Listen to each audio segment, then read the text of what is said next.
Block আছে, RSP আছে, CPI আছে, আমাদের সিপিআইএম এর লিবারেশন আছে, তার মধ্যে আইএসএফ আছে। পদ্ম ফুলে যাচ্ছে, পদ্ম ফুল থেকে তৃণমূলে যায় আর তৃণমূল থেকে পদ্ম ফুলে যায়। এ দল ও দল করছে। কিলেও এখানকার মানুষের কাছে আমরা যা জেনেছি তাতে মিন্টু সাহাজি ভালো মানুষ, এবং উনি যদি ওদের মতো কাটমানি জোচ্চোর মানে যে তোলাবাজ যদি দুর্নীতির সঙ্গে যুক্ত থাকতো তাহলে উনি ওই দলটাকে ছেড়ে এখানে আসতো না। ওনার ভাবমূর্তি ভালো এবং আমরা আছি, আইএসএফ এর লোকজন আছে। দর্শক, আপনারা দেখছেন D9 বাংলা আর আমি আনসার আলী। এই মুহূর্তে আছি দেগঙ্গা বিধানসভা নিয়ে আপনাদের সঙ্গে কথা বলবো, কোন দল কতটা এগিয়ে। দর্শক, আপনারা জানেন দেগঙ্গা বিধানসভা কেন্দ্রে শাসক দলের পক্ষ থেকে মনোনয়নপত্র জমা দিয়েছেন গত পরশু আনিসুর রহমান বিদেশ। তিনি শয়ে শয়ে গাড়ি নিয়ে প্রচুর জনসংখ্যা নিয়ে তিনি নমিনেশন পত্র জমা দিয়েছেন। আর গতকাল এই ঠিক দেগঙ্গা বিধানসভা কেন্দ্রে তৃণমূল থেকে আগত আইএসএফ এ জয়েন করে মনোনয়নপত্র জমা দিয়েছেন মফিজুল হক সাহাজি মিন্টু।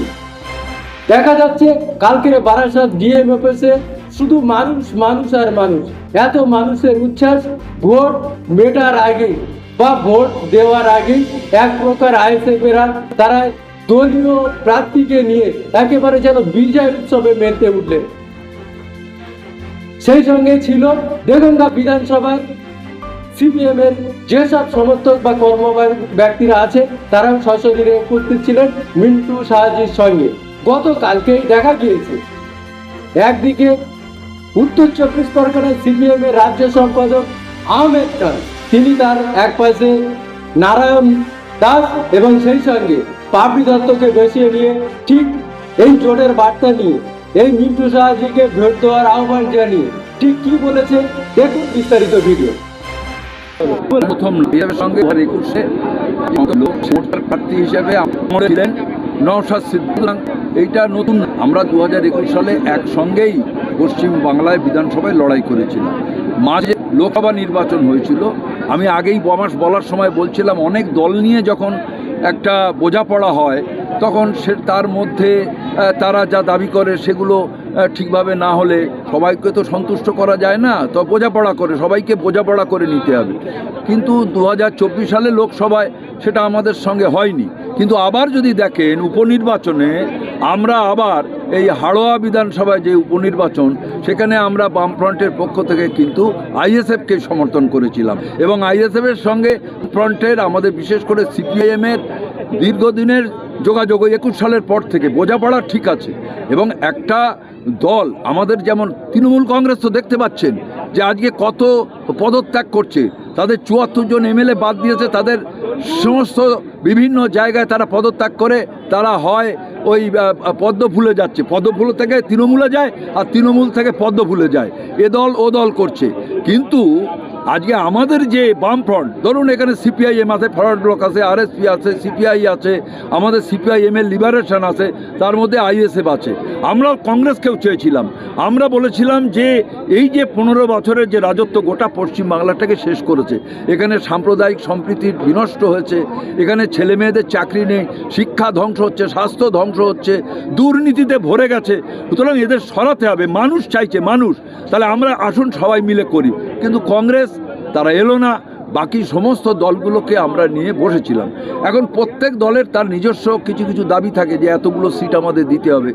আমাদের তাদের সঙ্গে এতগুলো দল, আমরা তাদের সঙ্গে আলোচনা করে হয়েছে, একটু দেরি হয়েছে কিন্তু বোঝাপড়া হয়েছে।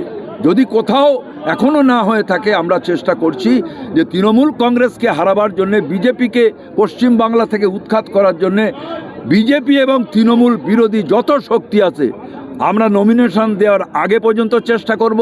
এবং নমিনেশন দেওয়া হয়ে গেলেও অনেক সময় কি হয়, কোনো প্রার্থী তারা চিঠি দিয়ে বলে আমার প্রত্যাহার করে নিলাম। আমরা চেষ্টা করব যাতে করে পশ্চিম বাংলার মানুষ চাইছে, আমরা চাইছি না, কোনো দল চাইছে না, মানুষ চাইছে পশ্চিম বাংলায় এদের হাত থেকে পরিত্রাণ। সেই জন্যে আমরা সবার কাছে আহ্বান করছি যে এই 2026 সালে বিধানসভা নির্বাচনে বামফ্রন্ট এবং তার সঙ্গে যে আসন সমঝোতা করে আইএসএফ আমরা ঐক্যবদ্ধভাবে মানুষের চাহিদা অনুযায়ী আমরা এই নির্বাচনে নিশ্চিতভাবে আমরা সরকার গঠন করতে পারবো। এবং সেই সরকার যেটা তৈরি হবে শ্রমিক থেকে কৃষক থেকে শুরু, কৃষক গলায় দড়ি দিচ্ছে, আলুর দাম পাচ্ছে না। সুতরাং সেই সরকার আসলে স্বাস্থ্য, শিক্ষা, বেকারের চাকরি থেকে শুরু করে সমস্ত কিছু মানুষের যে গণতান্ত্রিক অধিকার, তার মৌলিক অধিকার, তার ভোটাধিকার যা হরণ করছে বিজেপি আর তৃণমূল মিলে, আমরা তাদের ফিরিয়ে দেওয়ার ব্যবস্থা করব এবং একটা সুস্থ রাজ্য সরকার যাতে মানুষের জন্য তৈরি করা যায়, সেই চেষ্টা আমরা আপ্রাণ করব। দিন গুনে গুনে দেখা যাচ্ছে আর মাত্র 28 দিন বাকি। কোথাও কি মনে হচ্ছে না যে আইএসএফ এবং সিপিএমের যে একটা দূরত্ব ছিল, এটা দিনটা অনেকটা কম মনে হচ্ছে না? অন্যান্য দলের থেকে পিছিয়ে নেই? কিচ্ছু কম হচ্ছে না। মানুষ, আমি আগেই বলেছি, আমরা কি মানুষকে বোঝাবো? মানুষ তৈরি হয়ে রয়েছে তার জ্বালা যন্ত্রণা থেকে। সুতরাং সেই গরিব খেটে খাওয়া মানুষ, শ্রমজীবী মানুষ, তারা তৈরি হয়ে রয়েছে এবং তারা বোঝে। আমরা যদি এখানে বক্তব্য রেখে মনে করি যে মানুষকে বোঝাচ্ছি, মানুষ অত বোকা না। ও 10 দিন আগে হলেও কোনো অসুবিধা হবে না। তারা ঠিক করেই রেখেছে যে তৃণমূলকে হটাতে হবে, বিজেপিকে হটাতে হবে। তারা অপেক্ষা করছে আমরা সবাই মিলিতভাবে যে প্রার্থী দেব, তাতে 20 দিন রইল না 25 দিন রইল, আমরা মিটিং করে তাদের বোঝাবো না। অলরেডি তারা বুঝে রয়েছে এবং এই সরকারের পতন অনিবার্য 2026 সালে। এখানে দেওঘর কেন্দ্রে বিশেষ করে জেতার ব্যাপারে আপনি কতটুকু আশাবাদী? আমি তো বলছি এখানে আমরা 100% আশাবাদী। কারণ হচ্ছে মিন্টু শাহজি ভালো মানুষ। এখানে উনি অন্য দলের সঙ্গে থাকলেও এখানকার মানুষের কাছে আমরা যা জেনেছি তাতে মিন্টু শাহজি ভালো মানুষ। এবং উনি যদি ওদের মতো কাটমানি, জোচ্চোর, মানে যে তোলাবাজ, যদি দুর্নীতির সঙ্গে যুক্ত থাকতো, তাহলে উনি ওই দলটাকে ছেড়ে এখানে আসতো না। ওনার ভাবমূর্তি ভালো এবং আমরা আছি, আইএসএফের লোকজন আছে। সর্বোপরি আমি আবারও বলছি, তৃণমূলের মধ্যে বহু মানুষ আছে যারা তৃণমূলের ঝান্ডা নিয়ে ঘুরছে, তারা কিন্তু তৃণমূলকে ভোট দেবে না। তারা এই ভোটে যদি তারা ভোটাধিকার পায়, তাহলে নিশ্চিতভাবে তারা বোতাম টিপে, তারাই যারা তৃণমূলের ঝান্ডা ধরে বেড়াচ্ছে একটা অংশ, তারা কিন্তু আমাদেরই ভোট দেবে। সেই জন্য 100% নিশ্চিত রয়েছে। 26 বিধানসভা নির্বাচনে আইএসএফ এর কর্মী এবং সিপিএম এর কর্মী সমর্থকদের উদ্দেশ্যে আপনি কি বার্তা দেবেন?